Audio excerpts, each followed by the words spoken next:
It's all right. Please let me know how I may be of assistance to you. So you're not mad at us? We're looking for a man called Vacher. He may have been an eyewitness in the serial disappearances case. If we can find him, we may be able to unearth some key information on the case. Ah, I see. In that case, please wait here a moment while I browse through the files.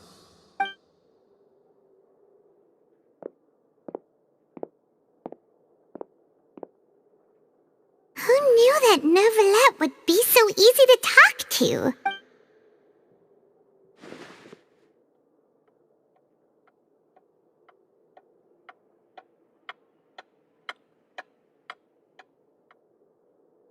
Unfortunately, I'm quite certain that no one by the name of Vacher has been involved in any case, criminal or civil, in the past several years. There are no records of him either in the files or in my memory. Traveler, what if it was really just a dream? Is that so? All right then. Thank you so much, Monsieur Neuvillette. We'll take our leave now. Ahem.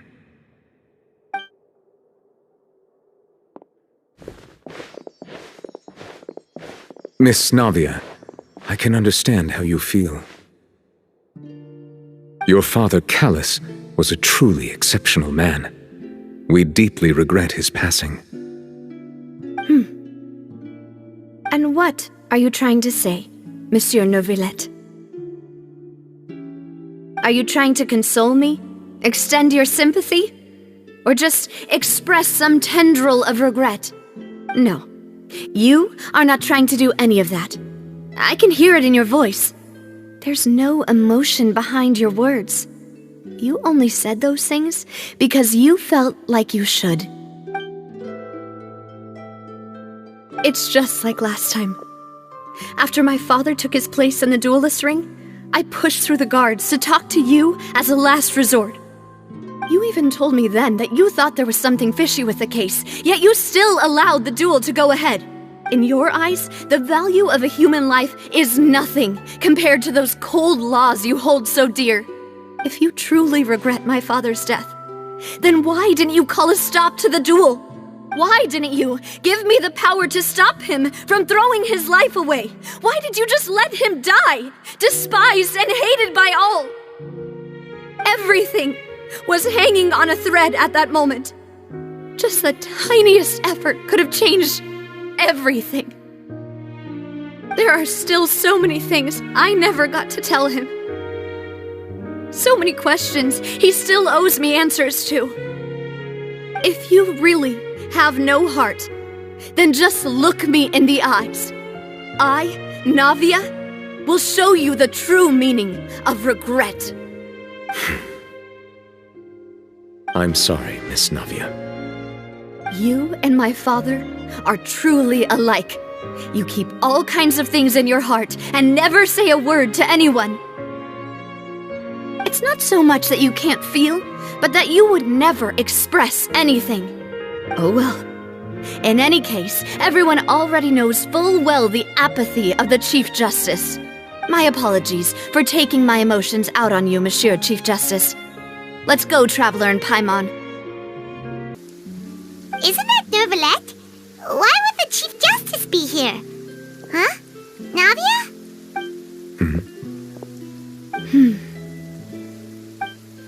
My apologies. I should have asked before coming to pay my respects. Don't say that. Sorry about that. Oh, I was trying to say there's no need for you to apologize. I wanted to show my father how much I've grown, but still, I doubt I've grown to the point that even the Chief Justice would feel compelled to apologize to me over and over. In that case, I will stop apologizing for now.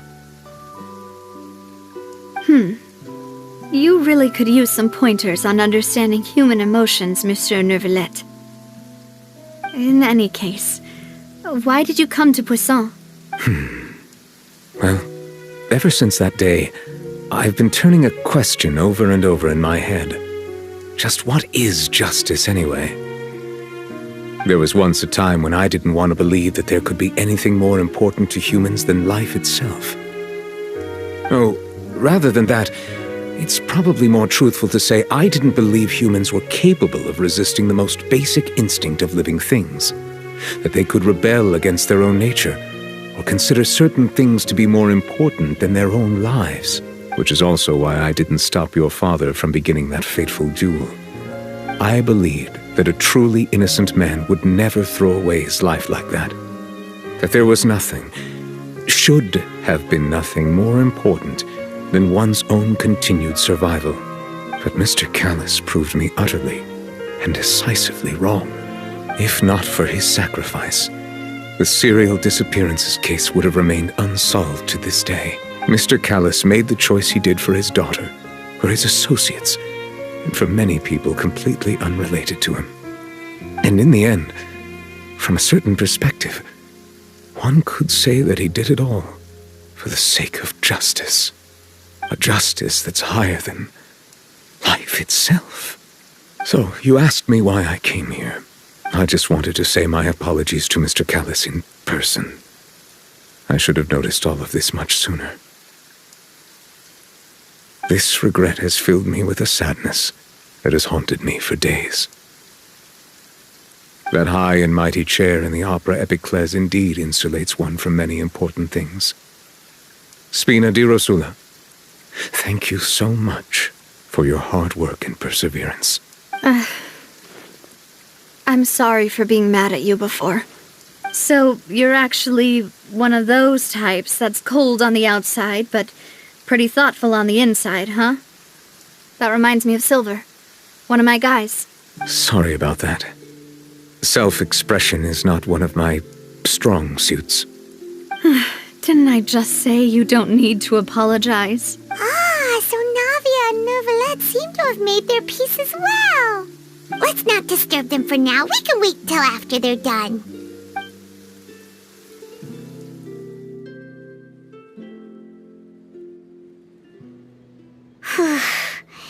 Paimon's never paid respects at someone's grave before. Did Paimon do anything rude there? Huh? Oh, Paimon didn't know that was a thing. But Paimon doesn't know what she would do if she can't fly. Oh no. Paimon hopes Miss Navia won't be too mad. Anyway, Neuvillette is still standing around there. It's not often that we can catch him alone like this, so why don't we go talk to him for a bit? If we can't talk to Lady Furina, we can at least talk to him, right? Paimon's really sorry, Navia, but Paimon did something pretty disrespectful just now. What are you saying, Paimon? I don't think I get it. Well, aren't you not supposed to fly around someone's grave? Huh? Who told you that? Hey, Traveler! Why did you mess with Paimon again? Oh, it's you two. Did Miss Navia invite you to come pay your respects to her father? Mm-hmm. We ran into Navia on the streets today, so we just followed her here. I see. Then is there something that I can help you with? Well, it's pretty hard to run into you like this, since you're usually super busy. So we figured we could try to ask you a few questions, if that's okay. Please feel free. Though outsiders, you helped us solve one of the greatest mysteries in Fontaine, and it would be my pleasure to return the favor.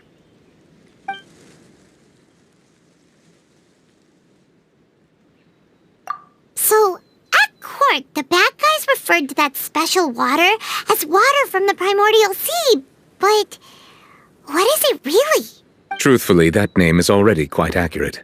I can only surmise that Vacher and his ilk only learned of its nature and existence after extensive research. There used to be a special sea on the surface of this planet. The nature of its seawater was rather different from that of the sea we know today. Most of Tevat's life forms were first born in that special sea. You could say it nurtured much of the life on this planet. Huh.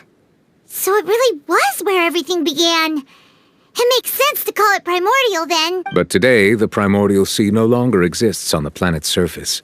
What Vacher discovered must have been some kind of special case, or a remnant from a truly ancient age. Huh. So that's how it is. Oh, you really know everything, Monsieur Neuvillette. But if that's the case, then why would people, at least people from Fontaine, dissolve in that kind of water? Indeed. Why would the primordial sea, which was known to engender and nurture life, suddenly reverse itself and devour life instead? To be frank, that also doesn't match my understanding of this world and its laws. Is there anything else you'd like to ask me about? My apologies. My investigation has still not reached its conclusion. However, I still believe the judgment of the Oratrice was not rendered arbitrarily. Huh? But you also said you thought he was innocent. For many years, I have been quite aware that the Oratrice does not simply mechanically repeat the verdict that I give on each case. As a divinely created mechanism, the people's unified faith in the concept of justice is integrated into it. Not only can it produce the incredible power of indemnitium, but it likely also possesses other traits, such as self-awareness. Which is all to say, I have been prepared for a situation like this for a long time. So when Lyney told us that he heard a human voice from the room where the Oratrice's core is stored... I was not aware such a thing had occurred. Perhaps that could serve to prove my conjecture. I will add that to the list of items to investigate. In any case, I am inclined to believe that the Oratrice does have a methodology all its own. We just do not have enough information. Based on Furina's reaction, I doubt even she had any idea what was going on. She managed to bluff her way through it, though, with her time-tested twin tricks of bravado and drama. While we do intend to get to the bottom of this, for now, we regret to say that the fatui harbinger will just have to bide his time in the fortress of Meripede. If we did incorrectly convict him of crimes he did not commit, we will most certainly compensate him to the fullest extent allowed by the law. If you ask Paimon, the only compensation he'll want is a no-holds-barred fight with you. Is there anything else you'd like to ask me about?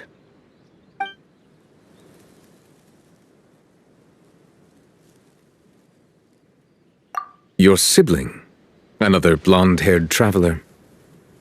I'm sorry, but I've never seen anyone who matches that description. If he ever stepped foot in Fontaine, I'm sure he followed our laws to the letter, and had no reason to appear on the stage of the opera Epicles. Is there anything else you'd like to ask me about?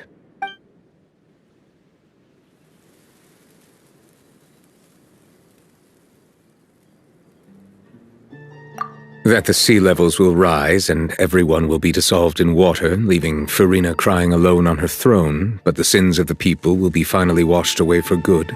Does that appropriately summarize the version you've heard? That's right! It was Lyney that told us back then. And that about covers all the main points. Yes, up to the present, I think we reached a point where we have no choice but to confront this prophecy directly. Rumors have it that this prophecy is rooted in the last words the former Hydro Archon left to the world before she passed away. A prophecy? Of the former Hydro Archon? Wow. This is the first time that we've ever heard of it. Two parts of the prophecy have already proven correct.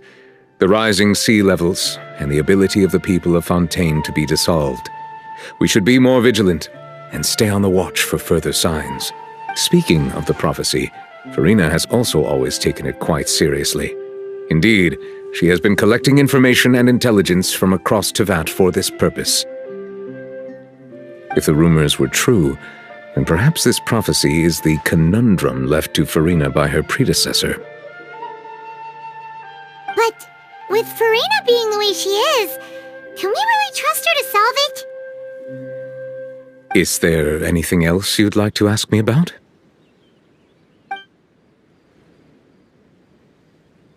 Very well. It was my honor to provide you with what answers I could. I very much enjoyed conversing with you. It will soon be time for me to leave this blissful tranquility behind and return to Palais Memoria. You really are super busy, Monsieur Neuvillette. Paimon thought you only came here to pay your respects today because you had the day off. Crime and villainy do not have the day off, and so justice must work around the clock as well. This is merely the nature of a justice's work. All right, you've got a point. Huh? Paimon just noticed that the rain has stopped.